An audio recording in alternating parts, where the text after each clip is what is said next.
Today we have a look at a new medical device, the closing of a popular pub, and much more. We have today's weather forecast with Madison and a look at sports with Eli. Today is Safer Internet Day. It is Tuesday, February 8th, 2022. We are live from Schroyer Studio H12 on the campus of Bradley Central High School, and you are watching VOX News Today.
Welcome back. I am Alex Wingard.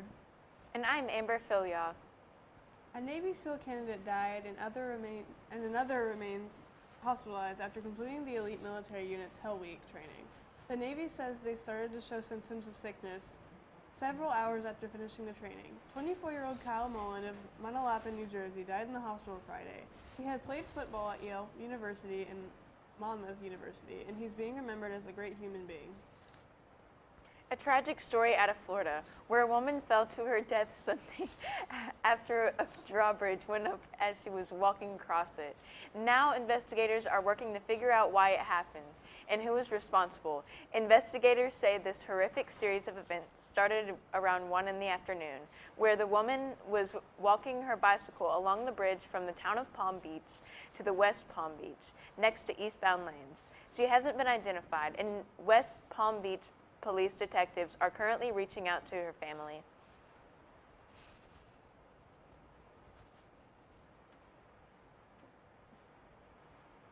Oh, yeah. We didn't have a story for that. Flying a plane is already a difficult job, but flying one blindfolded is a different story. Two brothers from Miami, Florida broke the Guinness World Record for blind flight last Sunday. Lots of training and the use of simulators is what made the feat possible. Pilot Parth Panchal speaks on the fears he had while preparing for the flight with his brother. The more challenging is the psychological. The first is fear in that your eyes are closed, and now you're going to fly an airplane. He's giving me verbal commands, but I don't know where I am. A new medical device appears to be able to help paralyzed people walk again. The results are still early, but they're so remarkable it could be a game changer. No one ever thought Michael Riccati would be able to do this. In 2017, Riccati was paralyzed after a motorcycle accident. Now he can walk about a mile without assistance thanks to his device. It sends electrical impulses to his spine. He can control it through his computer. Scientists have been researching electrical stimulation as a treatment for paralysis for 3 decades. The newest stimulator can reach more of the spinal cord and allow people to regain movement on the same day that they received the spinal implant. Within a week, 3 patients, men between the ages of 29 and 41, including Michael, were able to walk like this. Their case is detailed in a study published Monday in the journal Nature Medicine. With hours and hours of rehabilitation for 5 months, the patients were walking, riding bikes, and even boxing. The research is still early. They've tried it out only on 3 patients. They hope that if the device performs well in these tests, that it will be widely used in the next 3 to 4 years.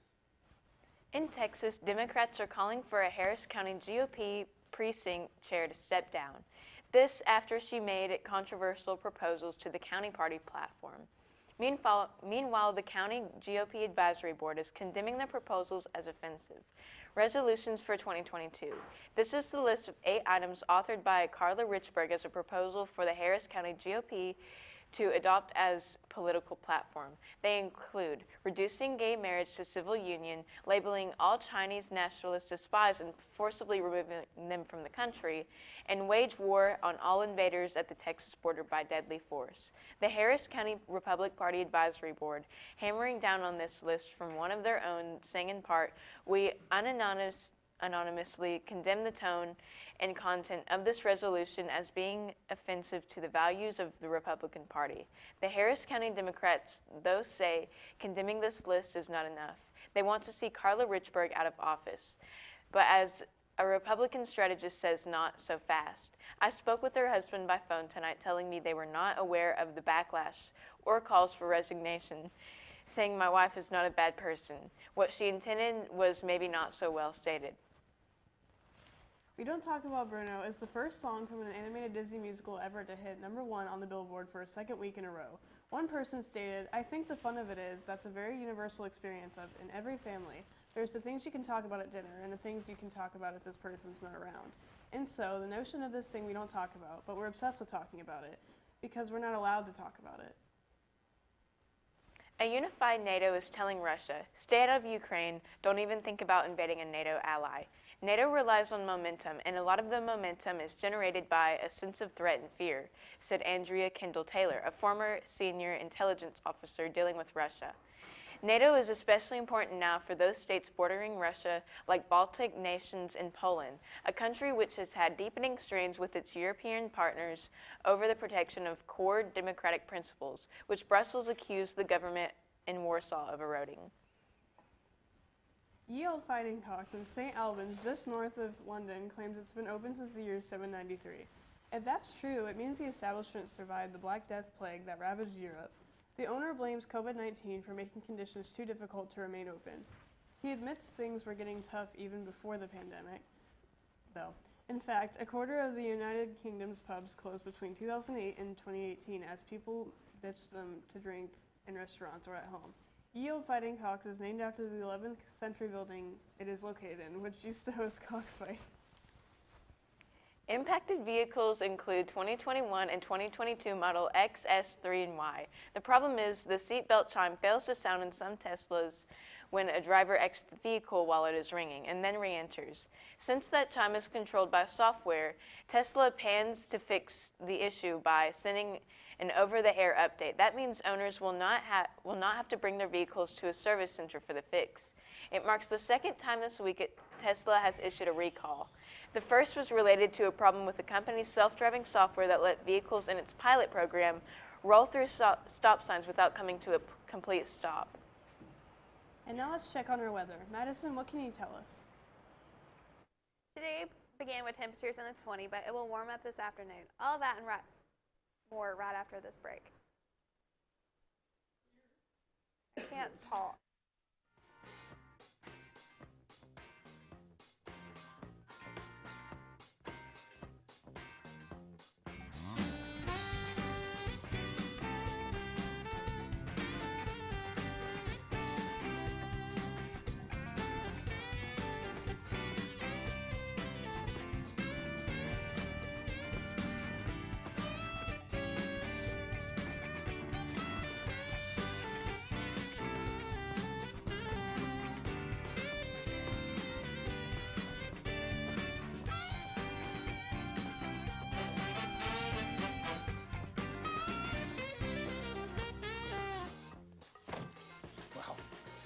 College already. Yeah. We gotta go. I love you. I love you too, Daddy. And thanks for everything. Gratitude. Pass it on. A message from the Foundation for a Better Life.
awful. Seriously, awful. But a lot better than last week.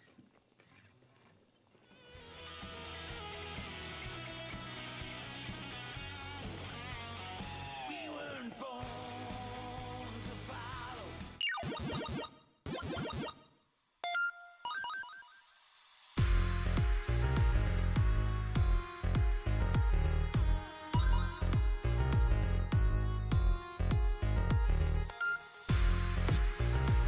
Final round. Fight.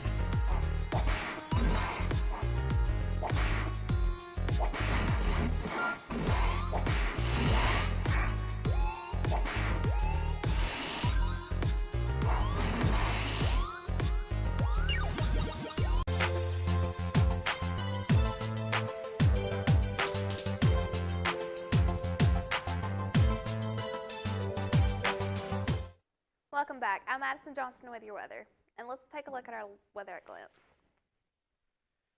Right now it's 24 degrees with a high of 53 and a low of 28. Precipitation is at 1% and the wind is at 1 mile per hour. Humidity is 100% and the dew point is at 24 degrees. The pressure is 30.28 inches. Visibility is 9 miles and the UV index is great, 0 out of 10. And now let's look at our local radar. Right now there's nothing in the area, so it's all clear. And now let's look at our national radar.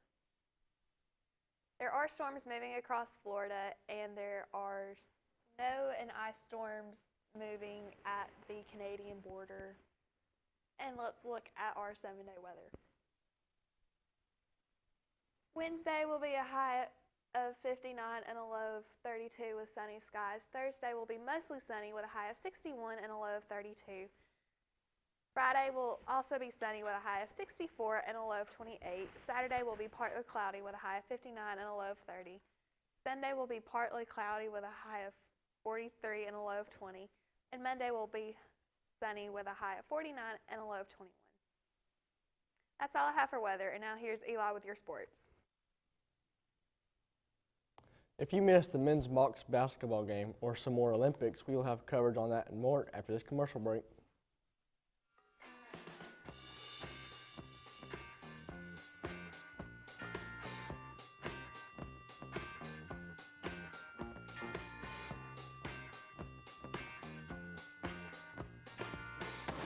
Well, you're wrong. I'm wrong. You're the one who misrepresented the facts. Misrepresent the facts? Are you kidding? Your proposal's ludicrous. My proposal will go exactly the way I say it will. My dead body. I think somebody needs a timeout. Oh, that's the power of one. Civility. Pass it on. One grain of sand can turn the tide.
I'm the greatest hitter in the world! Strike one. I'm the greatest hitter in the world! Strike two.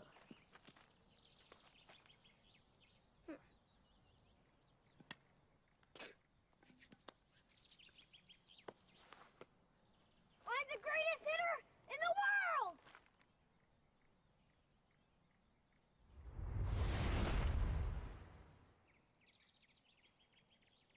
Strike 3.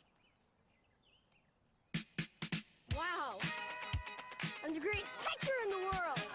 Yes! Optimism. Pass it on. A message from the Foundation for a Better Life.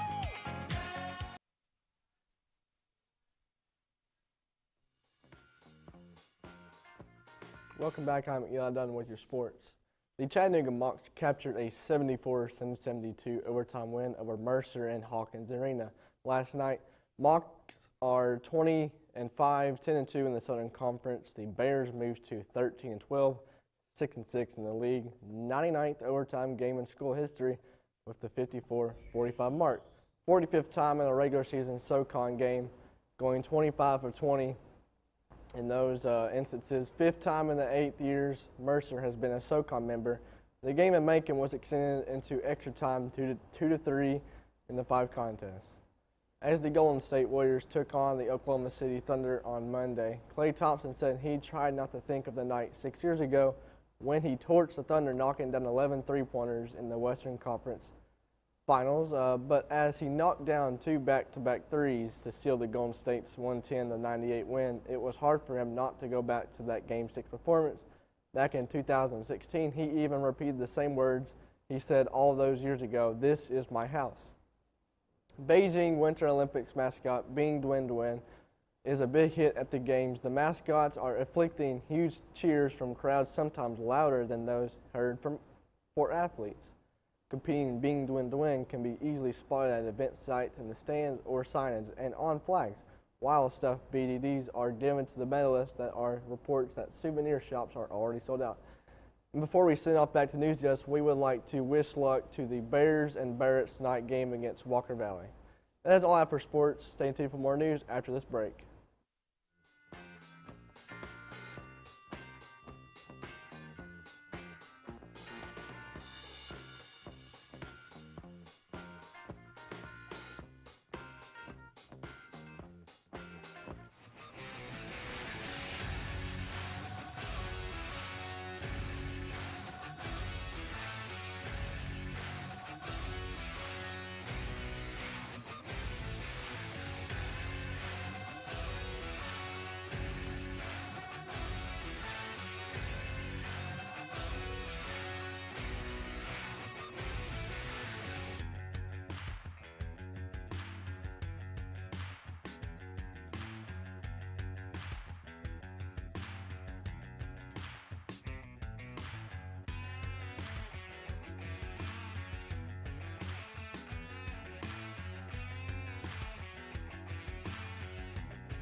CRCC to me is a calling that God placed on my life to really step out in faith on something that I didn't think I could do, and it's been amazing to see how God's worked through it. CRCC stands for Crossroads Community Church, but we're a church that our vision is to be a life-giving church in our community. We do that through helping people know God, find freedom, discover their purpose, and then go make a difference. And so that's what we're doing every week, is helping people discover their jam and go make a difference.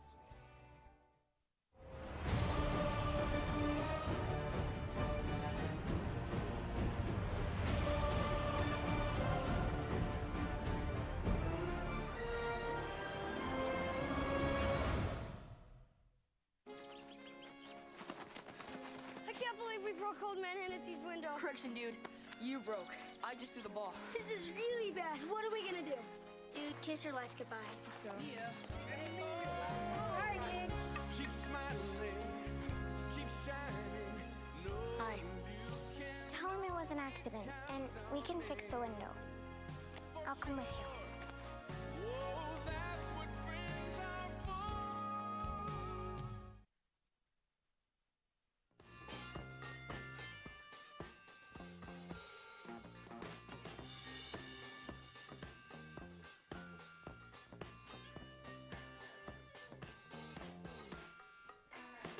Welcome back. Peloton is shaking up its business. The flailing fitness company is replacing embattled CEO John Foley effective Tuesday. Barry McCarthy, the former chief financial officer of Spotify and Netflix, is taking over. Foley will stay on its regulating chair. Peloton is also laying off about 2,800 corporate workers and reducing the number of warehouses it owns and operates. The on-camera instructors and content won't be impacted by the changes. At least 8 people were harmed Tuesday morning when a New Jersey bus ran off a highway. It happened in Hamilton, which is about 35 miles from Philadelphia. The New Jersey transit bus lost control on the Atlantic City Expressway and crashed into trees on the side of the road. Officials say at least 10 people trapped on the bus had to be rescued. The bus was headed for Philadelphia from Atlantic City. The parents of a teenager who is accused of killing 4 students at a Michigan school face a key hearing to determine if they will face trial. The Crumbleys are charged with involuntary manslaughter. They're accused of making a gun accessible to Ethan Crumbley and failing to intervene when he showed signs of mental distress. Their attorneys insist the Crumbleys didn't know that a shooting was in the works and didn't make the gun easy to find at home. The high school, roughly 30 miles north of Detroit, reopened on January 24th, nearly 2 months after the shooting. A father and son auto repair duo in Morro Bay, California, is finding new ways to keep up with the demand of its new cat armor devices for 2004 to 2017 Toyota Priuses. The device is said to protect against rising thefts of catalytic converters from vehicles. Appointments at the shop are fully booked until March, after a large amount of interest from people who heard about his device. Todd says typically anti-theft catalytic converters devices take about an hour to install, but his device takes 3 minutes. He says his work is not done yet and he's just getting started. An investigation is underway after police shot and killed a man suspected of stabbing someone in Phoenix. Officers responding to the scene Monday found the 30-year-old suspect at an intersection with a knife. He reportedly refused orders to drop the weapon, prompting an officer to open fire. The man was taken to the hospital and later died from his injuries. The officer who opened fire will be placed on administrative leave as the incident is investigated. No officers were injured in the shooting. A second guilty plea is made in connection to the 2020 foiled plot to kidnap Michigan Governor Gretchen Whitmer. Caleb Franks has signed the agreement that says he will plead guilty to a kidnapping conspiracy charge. The single count carries a maximum life sentence, but the plea deal says prosecutors will not seek such a drastic penalty due to his cooperation with authorities. This move comes about a month before the criminal trial against Frank's alleged co-conspirators is set to start. According to the indictment, 6 men, including Franks, were planning to kidnap Whitmer and hold her until a ransom was paid. Co-defendant Ty Garbing, who pleaded guilty last January, received a 6-year prison sentence. Let's go fly a kite, up to the highest height. The simple act of flying a kite is closely associated with spring weather and wholesome family fun. And February 8th is the perfect day to enjoy it because it marks National Kite Flying Day. Kites date back to 470 BC in China, but nobody is quite sure exactly why people started flying them. Some say they were used to spy on enemies or send messages. Evidence shows people of the South Sea Islands used them to fish. 7 people died in a 48-hour span over the weekend in St. Louis, Missouri from fentanyl overdoses. The victims were all found at or near the same apartment complex. The St. Louis Fire Department said in all, 7 men and 1 woman began overdosing in the same area lined by apartment buildings and medical offices just after 3 a.m. Saturday. 2 other men suspected of overdosing were taken to a hospital but survived. St. Louis police and federal authorities are investigating whether all the cases are connected. Peloton is shaking up its business. Oh, this one's a different. Is replacing embattled CEO John Foley. Effective Tuesday, Barry McCarthy, the former chief financial officer of Spotify and Netflix, is taking over. Foley will stay on its executive chair. Peloton is also laying off about 2,800 corporate employees and reducing the number of warehouses it owns and operates. The on-camera instructors and content won't be impacted by these changes. These initiatives indicate Peloton is planning to stay independent, after reports that Apple, Amazon, and Nike were exploring bids to buy the company. A babysitter in Texas is accused of shaking and throwing an infant across the room, causing severe injuries. Micah Hatfield spoke with the mother of the baby, who is now fighting for his life. Court documents say Lopez Vasquez eventually told investigators that she lost it when the 5-month-old would not stop crying. She said she shook the baby vigorously and threw Adrian out of frustration at least 6 feet. When he hit the ground, court documents saying his eyes rolled back, he was seizing and stopped breathing. Lopez Vazquez is now charged in serious bodily injury to a child. What the future holds for baby Adrian, his mother is not sure yet. He's scheduled for a second surgery this week at Texans Children's. The babysitter is being held on jail on a $200,000 bond. At least 8 people were injured Tuesday morning when a New Jersey bus ran off a highway. It happened in Hamilton, which is about 35 miles away from Philadelphia. The New Jersey Transit bus lost control on the Atlantic City Expressway and crashed into trees on the side of the road. Authorities say at least 10 people trapped on the bus had to be rescued. The bus was headed for Philadelphia from Atlantic City. Olympic superstar Eileen Gu won gold in the women's free ski big air finale at Winter Games in Beijing on Tuesday. She jumped into top position with her third run. Tess Ludix of France took silver and Mathilde Grimmid of Switzerland won bronze. In a controversial move, Gu, who is 18, decided to represent her mother's native China instead of the U.S., the country of her birth, in the Games. The internet has been an amazing invention that has undoubtedly changed the world in more ways than we can think of. Not all of those ways, unfortunately, have been positive. We can connect to people faster, find things easier, and transfer information at the speed of light. These very boons of communication can become the bane of safety. So much of our private lives and information get transferred over the internet. Safer Internet Day reminds us to protect ourselves from the dangers there and make the internet a little safer for everyone. Know what to do if you see cases of cyberbullying, how to connect with and communicate with people all over the world in areas of shared interests. Make sure your identity is solidly protected and that the people who are in your life are protected as well. It is also School Counseling Week. They are there when we are trying to make important decisions about our educational future and when we are experiencing some of the more difficult parts of growing up. These hardworking professionals serve multiple roles in the education system, the most important which is the assistance they provide to students who are struggling with school life. School Counseling Week is there to celebrate these professionals and raise awareness of the support they can provide to students and parents alike. As a student, the best way to celebrate School Counseling Week is to schedule an appointment with your counselor, both to thank them for all they do and for getting a little insight for what your future may hold. As a parent or educator, you can ensure that these noble heroes don't get forgotten at this time of year by arranging a special celebration for your school's counselors. And remember, when times get hard, you can always look to your school counselor for assistance, not just during School Counseling Week. You're on Facebook, Twitter, and YouTube through our channel BCHS VOX News. You will also find more online at our website, voxnews.net. Remind your friends to like, subscribe, share, and tune in. You just cannot get enough of Vox. That is all we have for you today from Studio H12 at Bradley Central. And as always, God bless and go Bears.